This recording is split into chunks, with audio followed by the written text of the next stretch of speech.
listo para oír la palabra de Dios? ¿Está dispuesto su corazón? Podemos decirle como el salmista: mi corazón está dispuesto, Dios. Esta es mi gloria. Entonaré y cantaré salmos a tu nombre, oh Altísimo. Bendito sea el Señor. Vaya conmigo abriendo su Biblia, por favor. Libro de Génesis, para que no se le dificulte nada. Libro de Génesis, capítulo 41, versículo 42. Aleluya.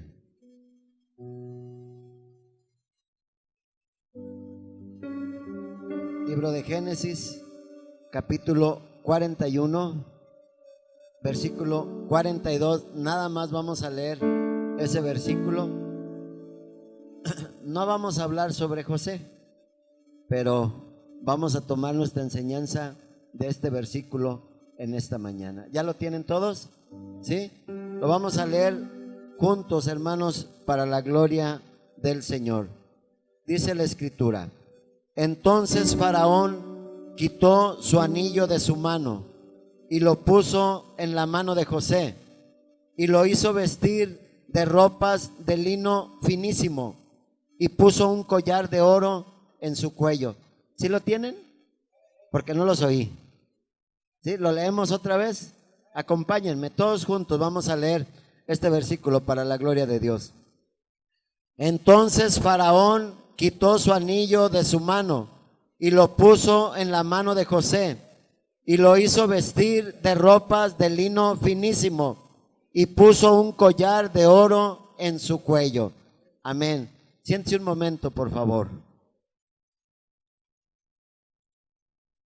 Si les preguntara en este día 5 de enero cómo han empezado el año, creo que no necesitaría preguntarles a muchos. Los veo muy bien, ¿sí? Algunos, y lo digo por mí, no por los demás, quizás algunos nos vemos hasta con unos kilitos de más, y es que pues no estuvo para menos todo lo que hemos pasado, hermanos, todo lo que hemos vivido. Pero lo maravilloso de todo esto, hermanos, es que hemos terminado en la presencia de Dios y hemos comenzado en la presencia de Dios.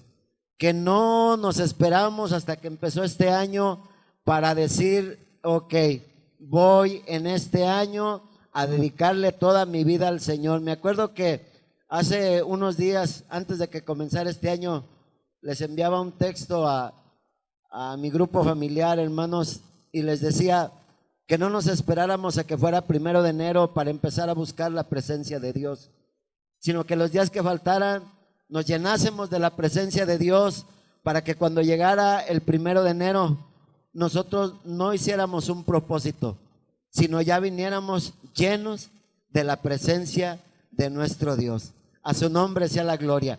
Y hoy, hermanos, hoy quiero compartir con ustedes, hermanos, este tema, hermanos, que le he puesto por título: ¿y tú cuándo te vestirás de lino finísimo?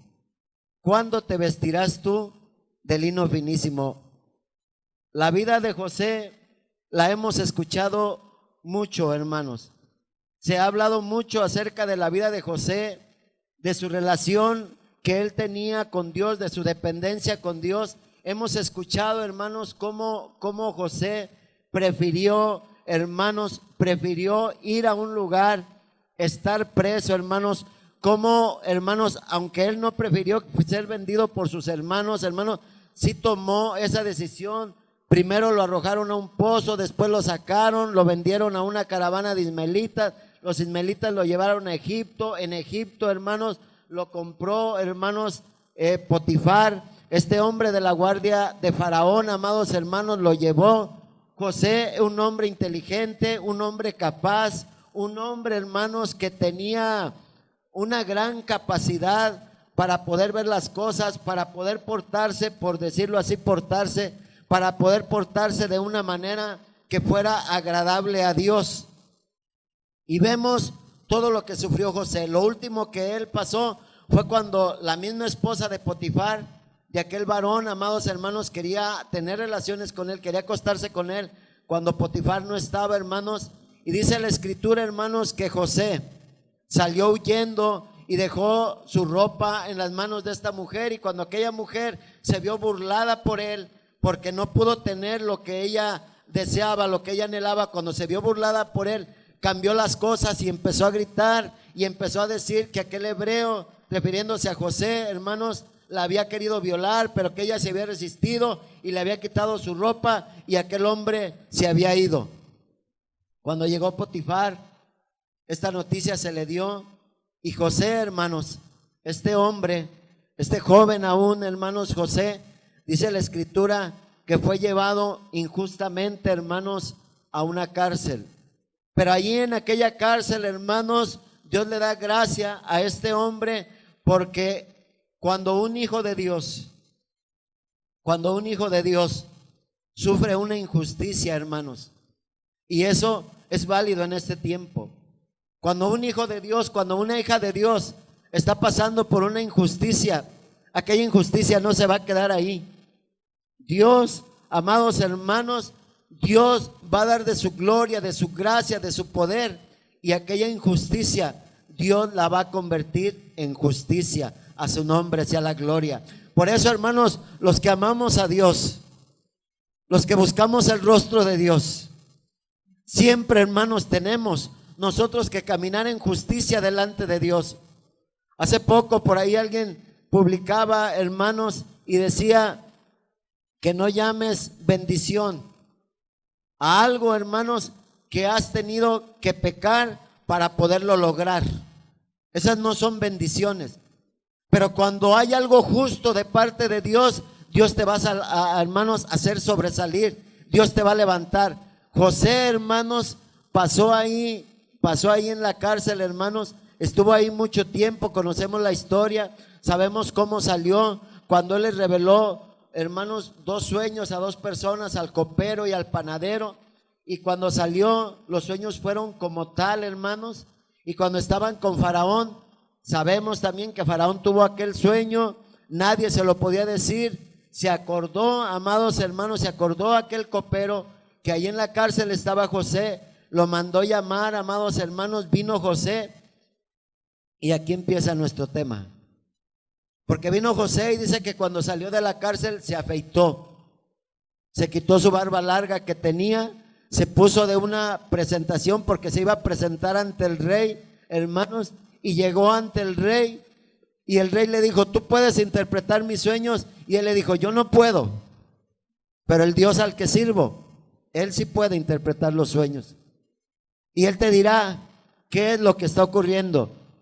Y Faraón le platica los sueños a José y José le dice, es esto, es esto, es esto, esto va a ocurrir, esto va a pasar. Y le dice José, te voy a recomendar algo, como vienen 7 años que va a producir mucho todas las tierras, vas a tener donde guardar, manda a hacer graneros más grandes y ahí vas a guardar los granos, porque después de estos 7 años vienen 7 años que no va a haber cosechas en Egipto, el ganado se va a morir.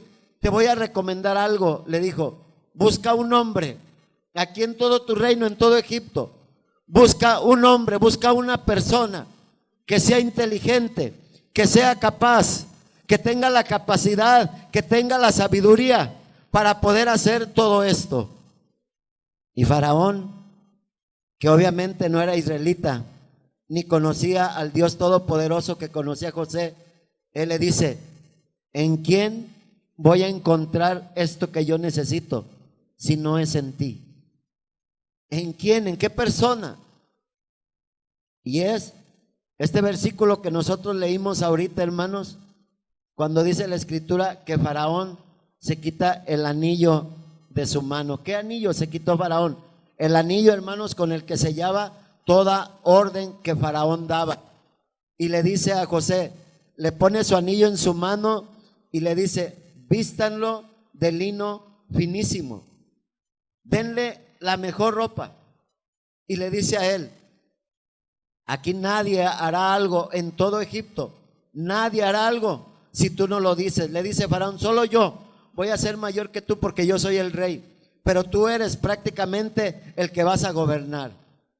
Hermanos, ¿qué se tiene que pasar ¿Qué se tuvo que pasar para poder llegar a un momento, hermanos, en que tengas y puedas vestirte de lino finísimo? Dice la Escritura en el libro del Apocalipsis, amados hermanos, que a su esposa se le ha concedido que se vista de lino fino, resplandeciente. Bendito sea el Señor. ¿Y quién es la esposa del Señor? ¿Quién es la esposa del Cordero? ¿Quién es? Es la iglesia, somos nosotros. Y a su esposa, dice, se le ha concedido, a su esposa se le ha dado este privilegio, se le ha dado este honor, que se vista de lino finísimo, que se vista de ese lino. Y aquí es, hermanos, donde comenzamos nosotros a ver qué necesito para poder vestirme de lino finísimo. ¿Qué ocupo? ¿Qué necesito? Ciertamente, hermanos, hoy 5 de enero es nuestro primer servicio, por decirlo así, de este año.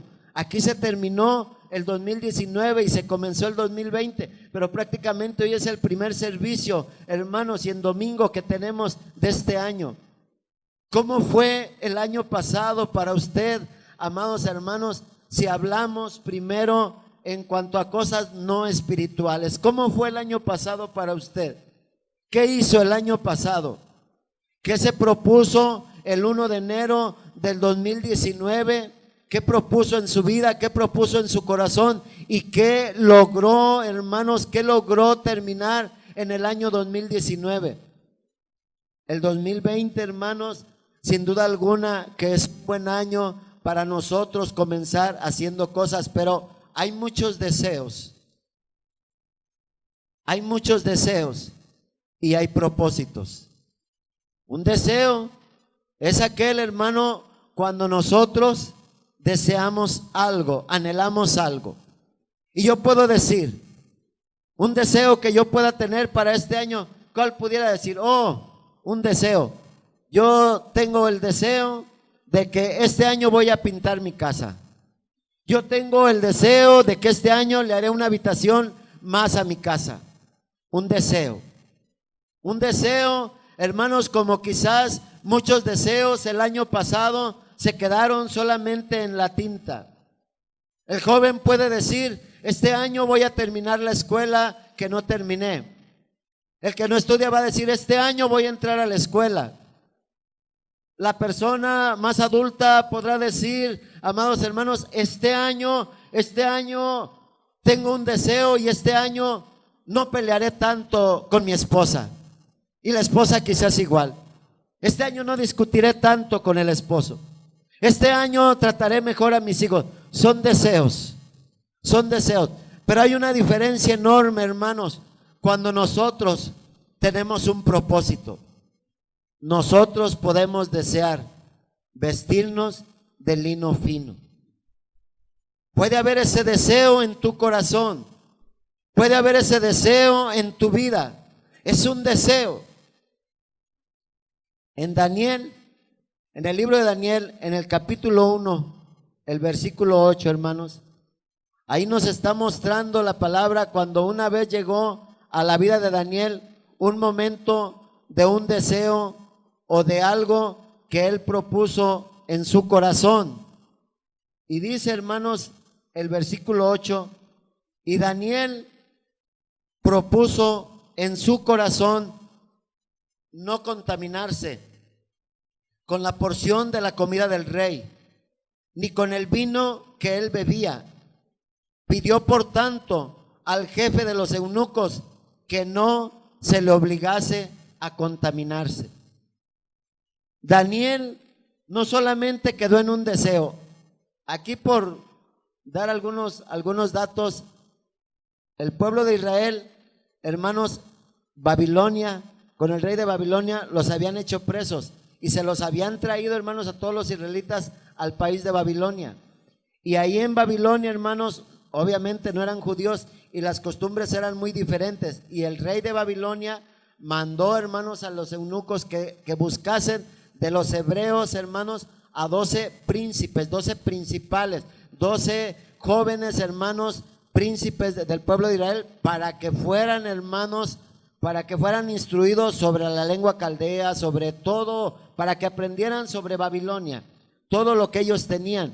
Y dentro de todo eso, hermanos, dentro de todo eso, el rey, hermanos, para querer congratularse con aquellos jóvenes, él les dijo: ustedes van a comer de mi comida, van a beber de mi vino. O sea, lo que yo haga, lo que yo coma, yo les voy a dar a ustedes. Ustedes van a hacer eso. Pero Daniel, hermanos, que era hebreo, junto con otros compañeros de él, amados hermanos, él le dijo al jefe de los eunucos: ¿sabes qué? No, yo no quiero comer de la comida del rey. Y hermanos, si lo pasamos nosotros a nuestro tiempo, ¿qué tan suculenta será la comida del rey? ¿Qué tan antojable será, hermanos, sentarse a la mesa del rey, de este rey de Babilonia, y poder ver aquella variedad de platillos? Pero Daniel, hermanos, no quería, porque ellos, hermanos, para ellos, por ejemplo, había alimentos, hermanos, que eran impuros. Había alimentos que ellos no lo comían. Por ejemplo, el rey de Babilonia, hermanos, preparaba sus carnitas, que eran de cerdo, y los hebreos no comían cerdo. Entonces había muchas comidas, hermanos, quizás iguanas, no sé qué tanto pudiera tener aquí en el, pero muy rico, muy preparado todo, hermanos, pues era la comida del rey. Y Daniel le pidió, dice: no, nosotros no queremos esa comida. A nosotros danos legumbres, danos verduras. Y miren, hermanos, fíjense en esto que les voy a platicar.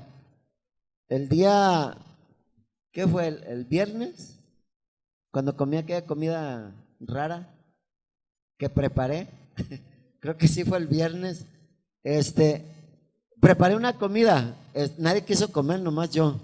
Y qué bueno, porque, no hombre, les platico cómo me fue. Pero era una comida, hermanos, alta en grasas. Alta en grasas. No era muy saludable. Pero es una comida que no la como seguido. Y dije yo, bueno, pues pues ¿qué tiene que haga un poco? Pero como nadie quiso, y estaba ahí mi hija Blanca, y estaba mi hija Daniela, y estaba mi nieto, pero ni siquiera ellos quisieron. Entonces yo le entré sabroso, como luego dicen por ahí, hermanos. Y al otro día, que fue ayer por la mañana, cuando me levanté yo me sentía muy mal. Muy mal me sentía, muy mal. ¿Por qué les platico esto? Porque llegué al momento en que tuve que orar, así se los digo, y tuve que pedirle perdón al Señor por lo que había comido. Y no era algo que contenía vino o alguna cosa semejante, alcohol o algo, no, nada de eso. Pero simplemente lo que yo comí, yo le pedí perdón al Señor y le dije yo al Señor: Señor, perdóname porque estoy dañando el templo del Espíritu Santo y yo ya no debo de comer así. Yo no debo de comer esto. Bueno, no nada más yo. Tenemos nosotros, pero hay algunos que todavía aguantan pues un poco más, ya uno ya no aguanta mucho. Pero ese cuidado, y me llamó mucho la atención porque Daniel le dijo: no, a nosotros tráenos legumbres, a nosotros tráenos verduras. Y le dijo al jefe de los eunucos: no, porque luego que el rey los vea sus rostros más pálidos que el de los otros jóvenes que sí van a comer carne y que van a beber vino y que van a comer de todo, el rey me cortará la cabeza. Y le dice Daniel: haz la prueba, danos 10 días, danos 10 días, y después de 10 días tú ve cómo nos miramos y ya tú decides. Y así lo hizo, y así lo hizo. Y después de 10 días vio que el rostro de ellos, que nada más estaban comiendo verduras, frutas, legumbres, hermanos, era radiante, era hermoso, hermanos, por decirlo así. No había ningún problema, aunque ellos no habían comido la carne. Pero aquí lo que nos lleva a meditar a nosotros y lo que nos lleva a pensar, hermanos, cómo Daniel no solo fue un deseo. O sea, cuando Daniel supo que le iban a dar comida del rey, quizás Daniel hubiera dicho: bueno, yo desearía que no me dieran de esta comida. A ver si me estoy explicando, hacia lo que es un deseo y hacia lo que es un propósito. Daniel, dice la escritura, y Daniel propuso en su corazón. Propuso en su corazón.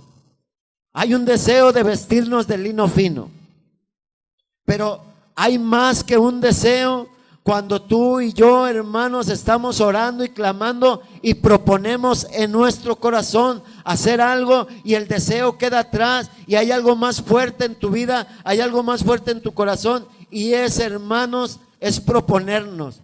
Porque la comida del rey es un manjar. ¿Cómo es el pecado? Porque Daniel dijo, no nos obligues a contaminarnos. No nos obligues a vivir algo que yo no quiero vivir. Pero hay algo que Él propuso en su corazón, hermano. Y es, hermanos, cuando nosotros, yo espero que en este año, hermanos, que terminó, yo espero, hermanos, que en Navidad, yo espero que en Año Nuevo, hermanos, yo espero que ninguno de nosotros, hermanos, en ese año haya brindado con sidra o haya brindado con vino tinto o haya tomado algo, porque pues al fin y al cabo se va a acabar el año, porque es un deseo solamente el que tenemos de servir a Dios. Pero cuando proponemos algo, cuando hay algo que se propone en nuestro corazón, hermanos, queda el deseo a un lado. Y es cuando Dios empieza a hablar en nuestra vida.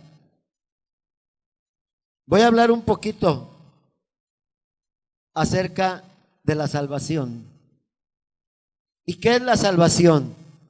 Y si yo le pregunto a una persona, y si yo le digo, para ti, ¿qué es la salvación? Quizá esa persona me pueda decir, pues es salvarme del infierno e irme con Cristo. Y ciertamente sí. Ciertamente es una parte y es una realidad de lo mucho, hermanos, que es la salvación. Ciertamente es algo bueno, hermano, es un resultado. Pero también, hermanos, es muy cierto que ningún hombre ni ninguna mujer, escuche bien esto, que sea un cristiano verdadero, hermano, no puede ser un cristiano verdadero si el pecado reina aún en su cuerpo mortal. No podemos ser cristianos verdaderos. Y nos quedamos en un deseo de ser cristianos. Ciertamente, hermanos, tenemos un cuerpo corruptible. Ciertamente tenemos una naturaleza, hermanos, que tiene tendencia al pecado, sí. Y seremos libres de todo esto hasta que estemos con Cristo Jesús. Eso es indiscutible. Mientras estemos aquí en la tierra, vamos a estar luchando. Mientras estemos aquí en este mundo, hermanos, va a haber una lucha, hermanos, de nosotros contra el pecado. Pero en un cristiano verdadero, el pecado no reina en su cuerpo mortal. Porque solamente va a quedar en un deseo de querer ser cristiano. Si hay pecado en el corazón, si hay pecado, hermanos, en nosotros, algo no estamos haciendo bien. Dios no nos salva en el pecado. Dios nos salva del pecado, nos libra, nos quita. Y el pecado, dice la palabra de Dios en la carta del apóstol Pablo a los romanos, en el capítulo 6, el versículo 12. Mire, le voy a leer aquí lo que dice la palabra de Dios. Dice: no reine pues el pecado en vuestro cuerpo mortal, de modo que lo obedezcáis en sus concupiscencias. ¿Qué son concupiscencias? El deseo, el anhelo de querer pecar. No reine pues el pecado en tu cuerpo mortal. No le obedezcas cuando te inquieta, ni tampoco, versículo 13, ni tampoco presentéis tus miembros al pecado. ¿Cuáles son tus miembros? Tus manos, tus ojos, tu mente, tu corazón, tus pies. No presentéis tus miembros al pecado como instrumentos de iniquidad, sino presentaos vosotros, presentaos vosotros mismos a Dios como vivos, ¿de qué? De entre los muertos, y vuestros miembros a Dios como instrumentos ¿de qué? De justicia. Versículo 14, porque el pecado, ¿qué dice, hermanos? No se enseñoreará de vosotros, pues no estáis ¿qué? Bajo la ley, sino bajo la gracia. ¿Cómo es esto? Aquel cristiano que todavía le es difícil, que todavía batalla con un pecado, debe hacerse una pregunta. ¿De verdad yo sigo a Cristo? ¿De verdad soy un hijo de Dios? Porque ser tentado, hermano, ser tentado no es que peques. El Señor fue tentado. Y la palabra de Dios dice que Él no pecó, no se halló pecado en Él. Ser tentado no es que peques. Pero cuando tu concupiscencia, cuando tu deseo te atrae hacia el pecado, hacia lo malo, y tú actúas en ese pecado, ahí es. Ahí ya se hizo el pecado. Por eso dice, no reine pues el pecado en vuestro cuerpo mortal, de modo que lo obedezcáis en sus concupiscencias. No reine, no gobierne, no señoree. Cuando nosotros le decimos a Cristo Jesús, le decimos Señor. La palabra Señor, amados hermanos, viene del griego kurios. Y la palabra Señor significa, hermanos, que Él tiene el dominio de mi vida. Por eso la palabra de Dios dice, nadie puede llamar a Dios como Señor, si no es por qué, si no es por el Espíritu de Dios. O sea, nadie puede llamarle a Dios Señor si Él no está gobernando su vida y su corazón. Yo no puedo decir Jesús es mi Señor si yo vivo en pecado y pongo de pretexto que tengo una tendencia y que soy pecador y que tengo la tendencia al pecado y que he heredado de Adán esto pecaminoso, y por eso a veces peco, y por eso a veces vengo a la iglesia, y por eso a veces no vengo, y por eso a veces no, hermanos, no. Tú debes de llamar a Dios Señor porque Él es el que gobierna en tu vida. Y si Él está gobernando tu vida, si Él está gobernando tu corazón, tú no puedes irte al pecado. Porque, hermanos, si tu vida no es santa, tu corazón no ha sido transformado. Y si tu corazón no ha sido transformado, hermanos, entonces, ¿dónde está la salvación? Porque vivimos así. Porque estamos así. Miren, hay una universidad que ni siquiera el nombre puedo mencionar, es de Asia, de allá del Oriente. El nombre ni siquiera lo puedo decir porque es muy difícil el nombre. Es una universidad, hermanos, que hace estudios, y hace estudios a largo plazo. O sea, no sé si me explique con esto. Por ejemplo, por decir así algo nada más como para darme a entender. Por ejemplo, esta universidad compra un carro del año, por decir algo, y lo mete, así nada más por decir, lo mete en agua. Sí, ese carro del año lo mete en agua y ahí lo deja, y por ejemplo a la semana va a ver ese carro, a ver qué le ha pasado, y luego al mes ve a ver qué se le ha deteriorado. No que lo prenda en nada, solamente al verlo. Y luego a los 2 meses va a ver qué más le ha pasado. Al año va a ver qué le ha pasado. A los 5 años va a ver. Y es cuando dice, no, pues este carro al año le pasa esto. A los 5 años le pasa esto. A los 15 años le pasa esto. A los 20 años. O sea, es una universidad que no tiene mucho cuidado del tiempo. No le importa mucho el tiempo, sino que hace estudios. Bien, esta universidad hizo un estudio, hermanos, con las iglesias cristianas.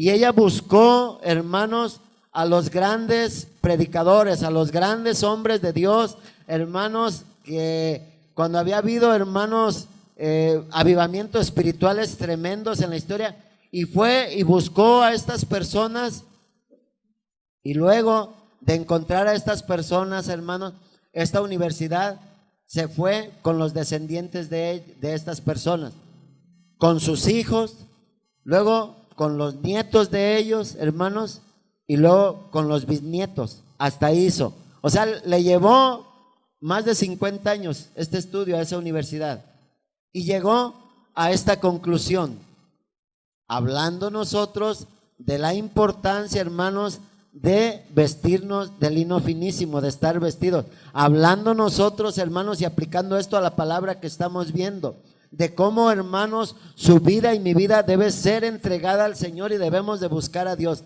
Ella encontró esto. la primer generación, tomándose como primer generación, hermanos, la persona del gran avivamiento, hermanos, sus hijos de él, hermanos, fueron unas personas que todavía continuaron en los caminos de Dios, los hijos, los directos. Es decir, la segunda generación, espero me explique, contándolo a él como primer generación.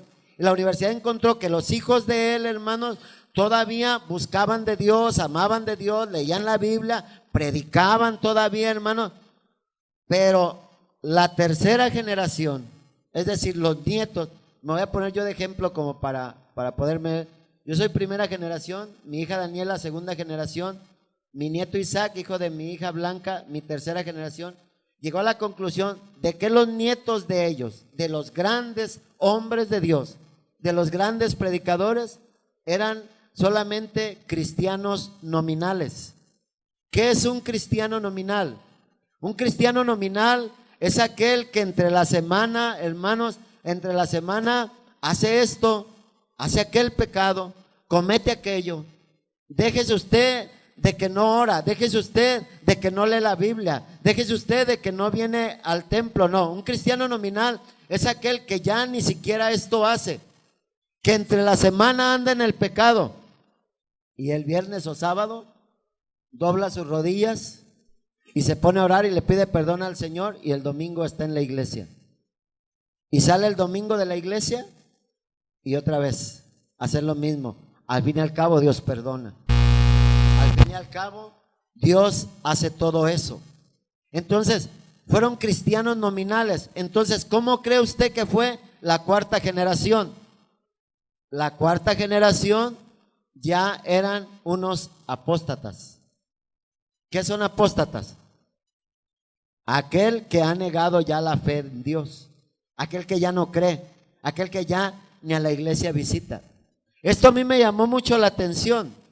¿Por qué? Porque vamos a poner que yo soy primera generación, vamos a suponer que mi hija es segunda generación, pero los hijos de mi hija, mis nietos, ¿cómo van a ser? Mi hija necesita, hermanos, volcarse a Dios, meterse en Dios, buscar de Dios, para que los hijos de ella, hermanos, puedan continuar en los caminos de Dios y no vivan de un recuerdo que puedan decir: tu abuelo predicaba, tu abuelo servía a Dios, tu abuelo era un buen creyente, tu abuelo lo veía en las iglesias.